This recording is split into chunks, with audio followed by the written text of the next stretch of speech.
todo tipo de universidad que uno podría conocer donde nos formamos, porque no solamente damos clases y hacemos investigación, y obviamente las clases implican asesorías, sino que también la universidad tiene en su modelo, propuesta, que somos tutores de nuestros estudiantes. Quienes hacemos la práctica de la tutoría, obviamente entendemos que es una tutoría para orientar el proceso formativo de estos chicos dentro de sus licenciaturas, pero en realidad la tutoría tiene que ver con otra cosa, tiene que ver con una cosa mucho más existencial, mucho más emocional, mucho más vivencial y traspasa absolutamente la experiencia escolar. Enfrentarse con una chica, excelente estudiante, que se pone a llorar en el banco porque necesita contar que tuvo violencia familiar y necesita contarse a su profesor porque además es su tutor, significa que es una situación que obviamente traspasa cualquier posibilidad que un profesional que tiene formación pedagógica o que tiene formación disciplinaria, podemos ser los que damos clases, no tienen ninguna competencia para abordar. Creo que ese desafío obviamente los instala a ustedes en el lugar más riesgoso, más comprometido y diría fundamental para que esos chicos no abandonen y permanezcan dentro del espacio escolar. Decía de que esta casa que me cobijó es una casa que me permitió quizás refugiarme y comprender el mundo mexicano de a poco, pero el primer aprendizaje fue de golpe. Y quiero decir lo siguiente, porque creo que la cultura institucional y los mundos juveniles no está en la educación media superior solamente, está en toda la estructura educacional, incluso en la estructura superior. Es decir, hay una concepción institucional que no recupera la diversidad de formas de entender la experiencia juvenil en ninguno de nuestros procesos formativos, ¿no? Los chilenos tendemos a ser políticamente incorrectos, entonces le pido mis disculpas a mis anfitriones, ¿no? Pero cuando yo llegué a este país con mucha esperanza de estudiar, llegaba al país de la casa del exilio, que había protegido a la cantidad de como personas que defendiendo la democracia fueron expulsados, reprimidos y muchos de ellos torturados, fueron recogidos en México los abrazó, los acogió y les dio la esperanza de poder reconstruir su vida. Bueno, yo llegué mucho tiempo después, ¿no? Pero venía con esa ilusión. México representa eso para América Latina. Pero después que me recibió un señor muy simpático, muy agradable, ¿no? Que contó chistes y nos panoteaba y nos echaba ánimo, que en ese momento solo sabía que era el presidente Salinas. Después me recibió el secretario académico de ese momento, que obviamente no voy a decir su nombre, pero ese secretario nos dijo a los 29 estudiantes que de la maestría, dijo: quiero dejarles una cosa muy clara.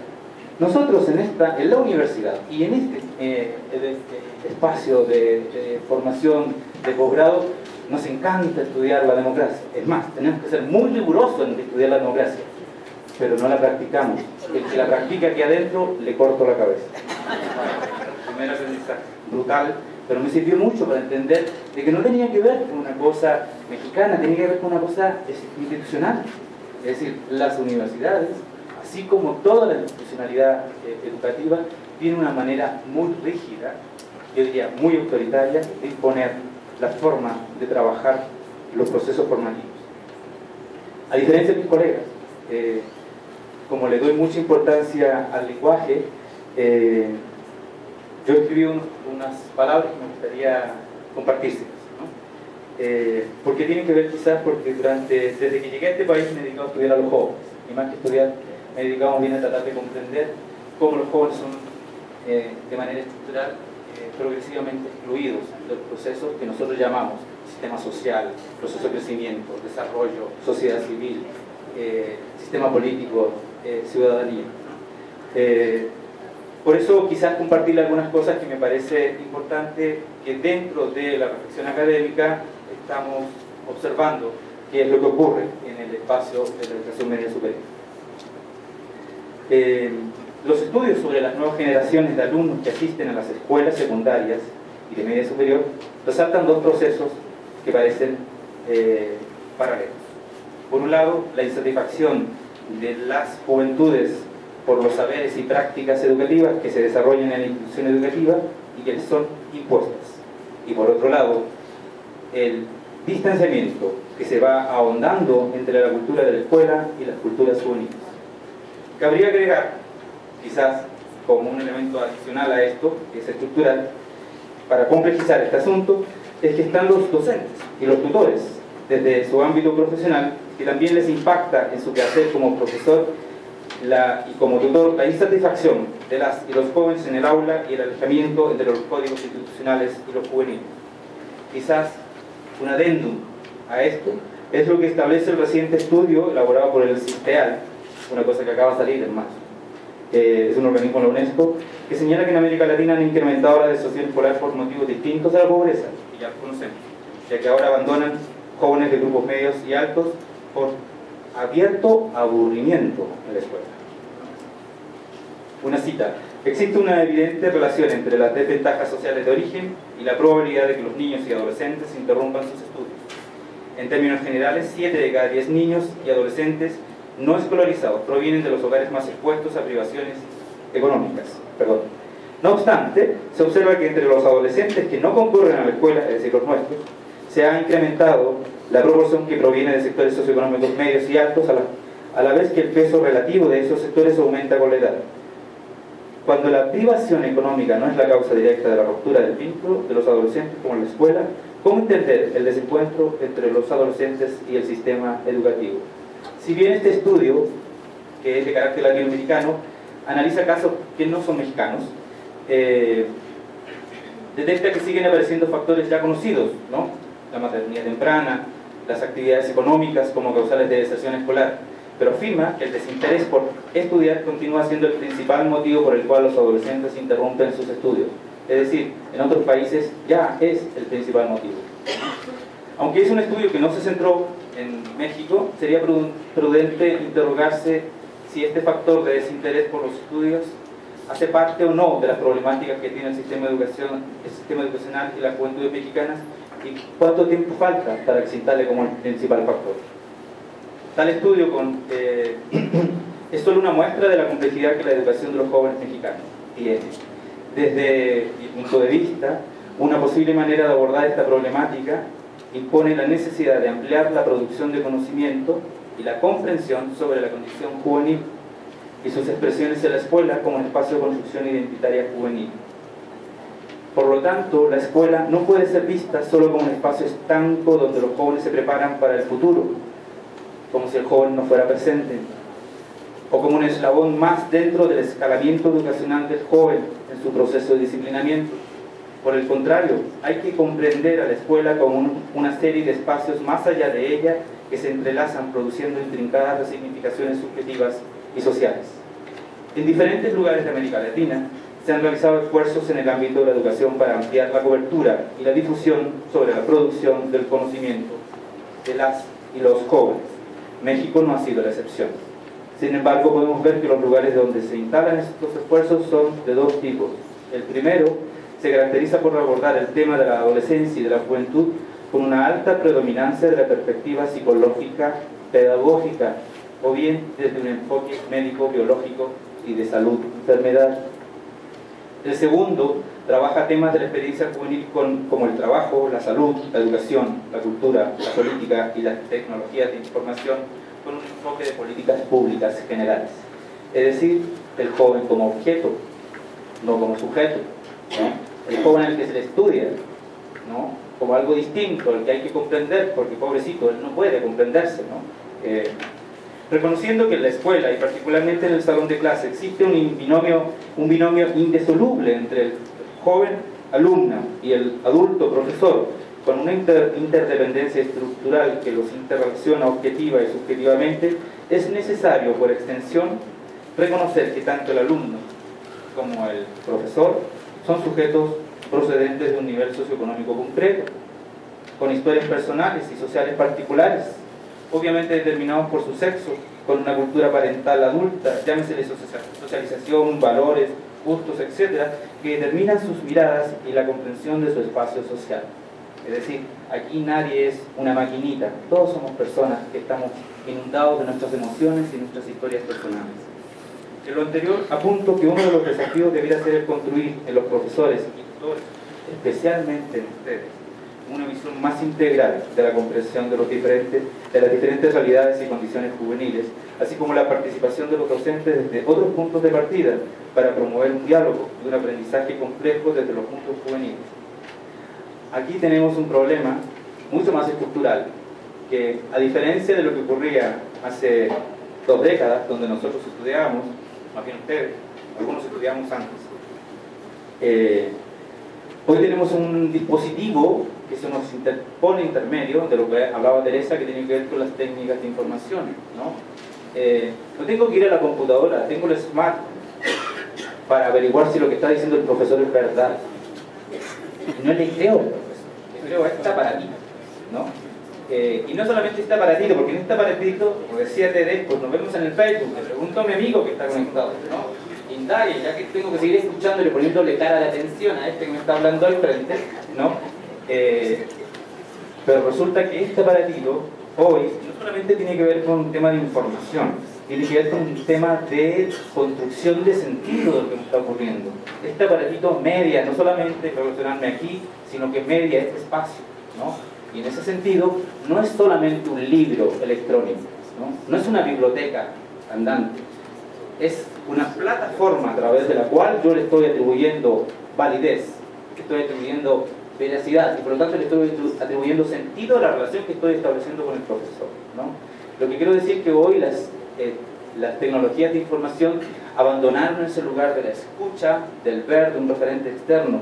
Hoy son elementos consustanciales a nuestros procesos de identidad, ¿no? Es decir, a esta forma de sentirme parte de este mundo, ¿no? Como en algún momento un teórico mexicano, argentino-mexicano, le llamó, ya nuestros procesos de identidad no son socioespaciales, no es el encuentro vis a vis, sino que es a través de los medios de comunicación. Nuestros encuentros son socioespaciales, ¿no? Quisiera remitirme al segundo elemento, porque me quedan 5 minutos. Ahora. Bueno, pero bueno, me queda solamente poco. Quisiera remitirme una experiencia que a mí fue fundamental en términos de comprender qué es lo que está ocurriendo con los tutores, ¿no? Y que es una experiencia en la cual fui parte en términos del diseño y parte de su desarrollo, que fue un diplomado que impartió la UNAM a profesores, tutores y administrativos de la SED del Distrito Federal, ¿no?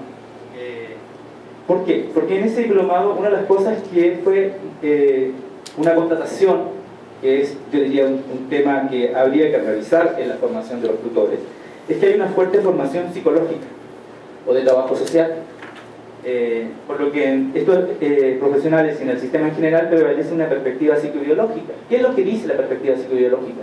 El joven adolece, el joven tiene elementos insuficientes para comprender lo que le está viviendo y por lo tanto nosotros nos atribuimos esa autoridad para decirle, mira, a ti lo que te conviene, a ti lo que te pasa, ¿cuál es tu problema? Sin darnos cuenta que el joven en realidad tiene la capacidad para escucharnos, validarnos o rechazarnos. Es decir, aunque nos ponga la carita de atención, nos está dando el avión. Y en ese sentido, ¿por qué? Porque nosotros le estamos dando el avión estructuralmente al no reconocer que él tiene la capacidad de pensarse a sí mismo, darse cuenta de lo que está ocurriendo. Y en ese sentido, no tener la capacidad de poder resolverlo porque quizás no tenga los elementos suficientes. Pero bueno, lo segundo que quiero apuntar. La otra cosa que se traduce en esto es que la labor que realmente el sistema les atribuye a ustedes es una labor de vigilancia y de reacción, ¿no? Si uno conoce la experiencia de estos tutores del DF que en vez de trabajar desde estas prácticas o perspectivas de prevención, de identificación y pertenencia entre los jóvenes y la cultura institucional, ¿no? Lo que hacen es que, como se les asignan grupos muy grandes, que además no es su grupo, sino que es el de otro grupo, el de otro profesor, grupos de 50 personas, de 50 chicos, ¿no? Que además si atienden a 2 cosas fundamentales para reaccionar: el comportamiento y la calificación, ¿no? Eso deja fuera absolutamente a aquel chico que parece normal, ¿no? Que le va bien en la escuela y está teniendo una situación emocional de destrucción explosiva que no nos damos cuenta porque solamente atendemos a lo espectacular, a la nota y al comportamiento irracional, ¿no? O sea, eso es producto de la incapacidad de sus tiempos de trabajo de dedicarle tiempo real, tiempo personal, donde realmente podamos darnos cuenta que Pedro Pérez es el mismo Pedro Pérez que vi en la clase anterior y no es otro chico que se sentó en esa silla o en ese asiento, ¿no? O sea, esa incapacidad que tenemos para identificar a nuestros jóvenes porque tenemos tanta cantidad de población que atender y además no tenemos la posibilidad de atenderlo, porque además si tenemos una sugerencia, pero la tenemos que pasar al director para que el director a través del profesor lo aplique. O sea, hay una cultura institucional que a ustedes les impide trabajar, ¿no? Quizás una última cosa, que ya me imagino que los 5 minutos se fueron,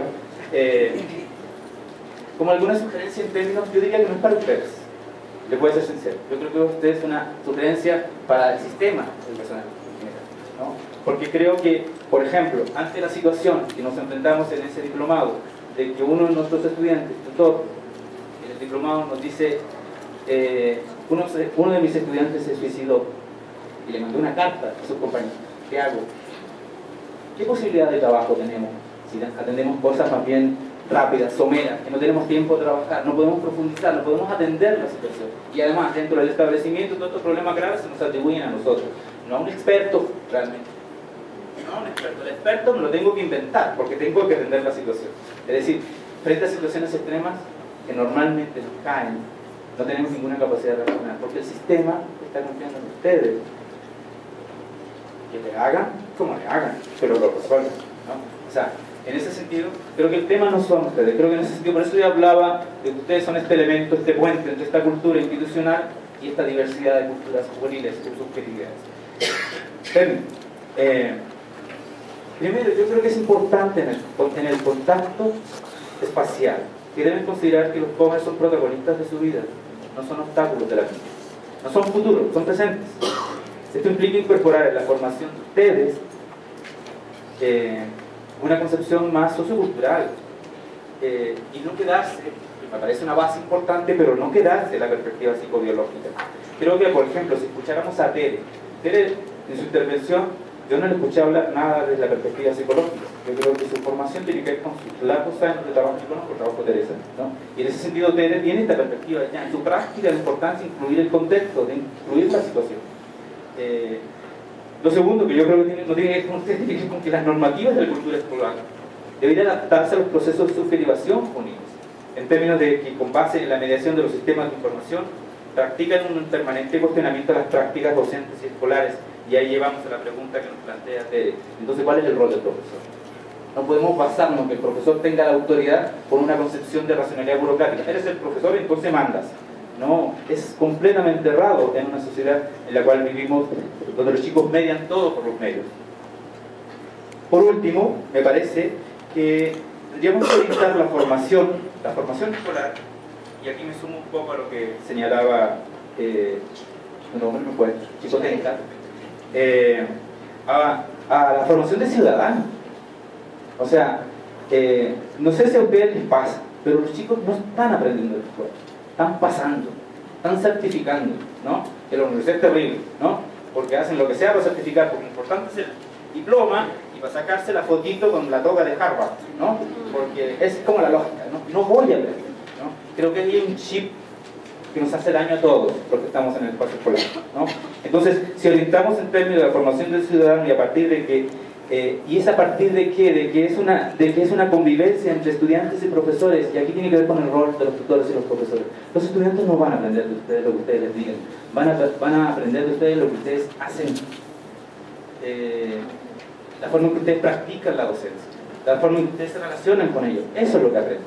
Eso habla de convivencia, y la convivencia tiene que ver con tiene que ver con respetar las normas que se construyen entre ustedes, no lo que diga la institución. Una última cosa, yo aprendí en este país algo maravilloso, que las normas son una referencia. Quienes construimos las normas son los sujetos que estamos en el espacio de relación, ¿no? Gracias.